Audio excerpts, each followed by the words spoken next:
بسم الله الرحمن الرحيم اقرأ باسم ربك الذي خلق أعوذ بالله من الشيطان الرجيم بسم الله الرحمن الرحيم الحمد لله رب العالمين والصلاة والسلام على من لا نبي بعده إلى يوم الدين سبحانك لا علم لنا إلا ما علمتنا إنك أنت العليم الحكيم.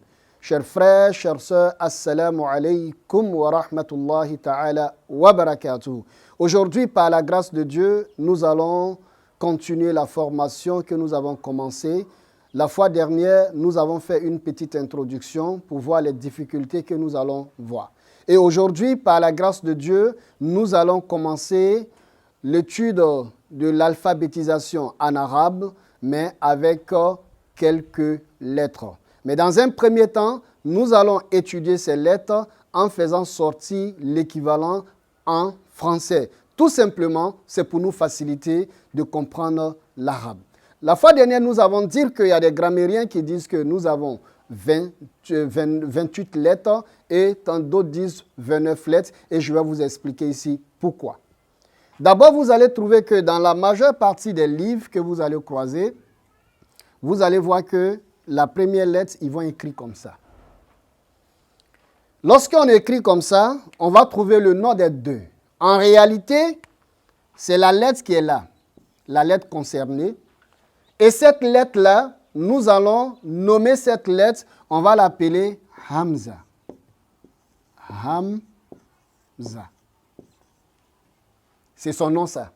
Et le deuxième, en réalité, ce deuxième-là, on l'appelle Alif. Alif. Mais ici, il est supposé être un support.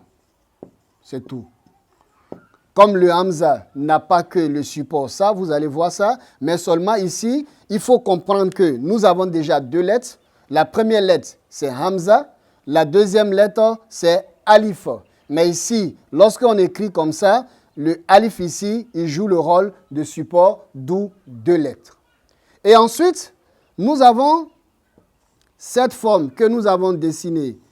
La première séance, on aura besoin, cette fois-ci, de 3 seulement, parce qu'on veut essayer d'aller un peu en ordre. Donc, dans ce cas, cette fois-ci, lorsqu'on met un point en bas, ici, ça va nous donner El Ba'ou, mais qui est la lettre B. On va dire, c'est la lettre B.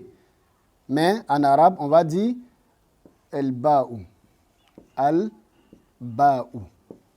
Ba'u. Vous voyez, c'est son nom ça. Et ensuite, lorsque on va mettre 2 points à l'intérieur ici, 2 points à l'intérieur, c'est la lettre T. Et cette fois-ci, T, en arabe, on appelle Ata'u. Ata'u. Ça va? Et ensuite, on va mettre 3 points, cette fois-ci toujours, à l'intérieur. Et si on met 3 points à l'intérieur, ça va nous donner la lettre S qui se lit au bout de la langue. Mais on va dire, son nom c'est Atha'u.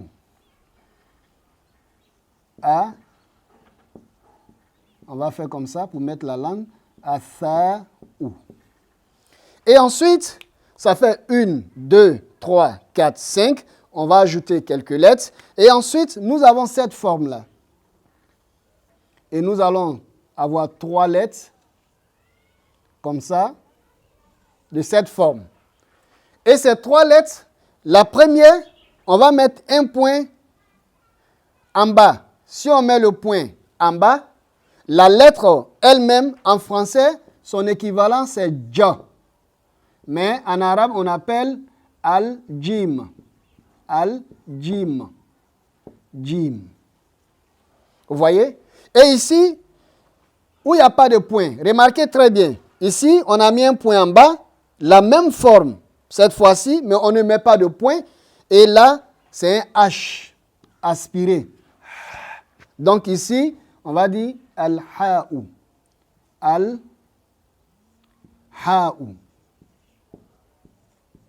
Vous voyez? Et ensuite, on va mettre un point au-dessus. Vous voyez? un point au-dessus. Mais ici, cette fois-ci, vous allez voir que dans les transcriptions, on fait KH. Mais en réalité, pour ceux qui ont fait l'espagnol, ça correspond à la lettre J. Jueves, le jeudi, si je ne me trompe pas. Donc, on va dire al-kha'u. Al-kha'u. Kha'u. Donc, voici quelques lettres que nous allons étudier aujourd'hui. On va dire al-hamza, la première lettre, al-alif, la deuxième lettre, al-ba'u, la troisième lettre qui correspond à B, at-ta'u, la quatrième, ensuite a-tha'u, ensuite al-jim, le ja, ensuite al-ha'u et al-kha'u. Donc voici des lettres que nous venons d'étudier et c'est très important. Voici ce que nous allons voir. Ici, ça, ce sont les lettres. On va dire en d'autres termes des consonnes. Si on veut, on met ici, on va dire, excusez-moi, on va dire des consonnes. Tout ça là, ce sont des consonnes. Donc ici, de l'autre côté, nous allons étudier les voyelles. C'est très important. Cette fois-ci, on va changer. On va prendre des couleurs pour que ça soit bien. Ce que nous devons savoir,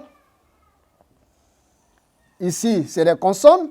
Ici, on va dire les principales voyelles. Les principales voyelles. Les principales voyelles.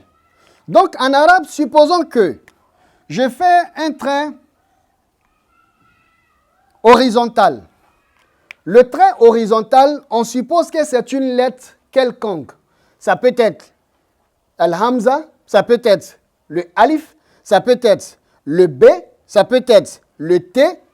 Le plus important pour moi, quand je mets un trait en haut comme ça, le trait en haut correspond en français à la voyelle A. Voilà. Toutefois que je vois un trait en haut, le trait en haut, c'est ce qui est la voyelle A. D'où, on a dit ici c'est B, ce qui voudrait dire quoi? Si je prends la lettre B qui est ici, il ne faut pas l'oublier, et que je mets la voyelle A ici, on va lire ça bas. Vous voyez? C'est simple. Donc, il suffit de reconnaître les lettres ici et de savoir c'est quelle voyelle nous avons. Deuxième voyelle, on prend comme ça, c'est une lettre quelconque. Et ensuite, on va la faire monter un peu pour que nous ayons assez de place. On fait ça. Mais cette fois-ci, le trait, il passe en bas. Il passe en bas. Lorsque le trait passe en bas, la voyelle n'est plus A, mais au contraire, cette fois-ci, ça va être la voyelle I. Vous voyez? Donc, le trait qui est en bas, c'est la voyelle I. Ce qui voudrait dire quoi? Supposons que je prends ici cette lettre que nous avons dit c'est T. Je fais comme ça tout simplement. Exemple, je fais comme ça, je mets le T.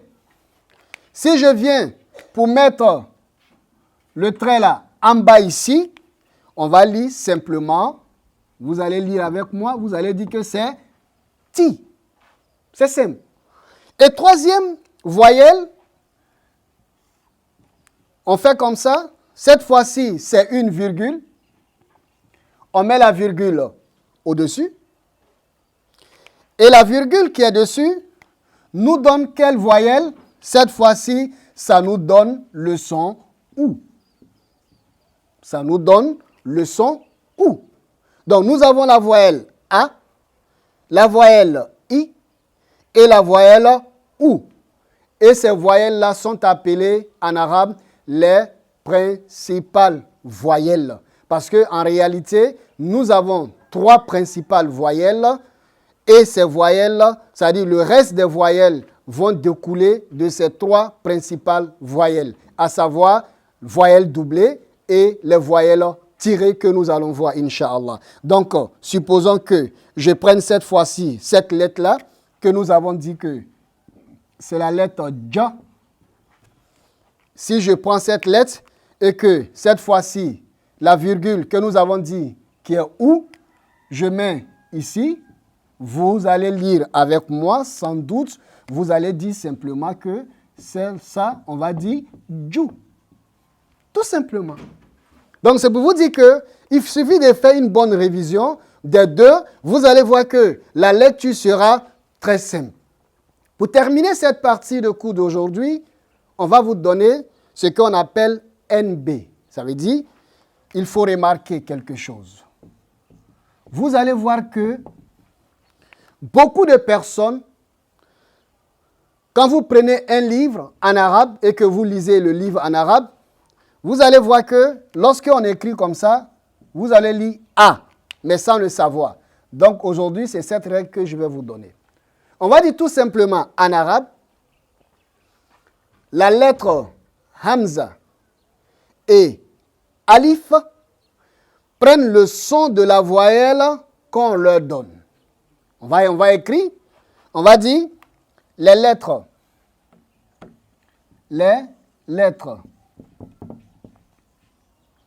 Hamza. Hamza, on va faire entre parenthèses. Voici comment on écrit, tout simplement. Et Alif.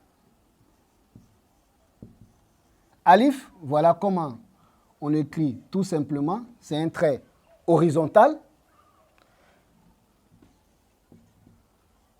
Prennent, excuse-moi, NT, prennent le son de la voyelle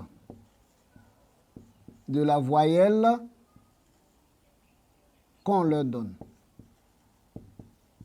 Qu'on leur donne.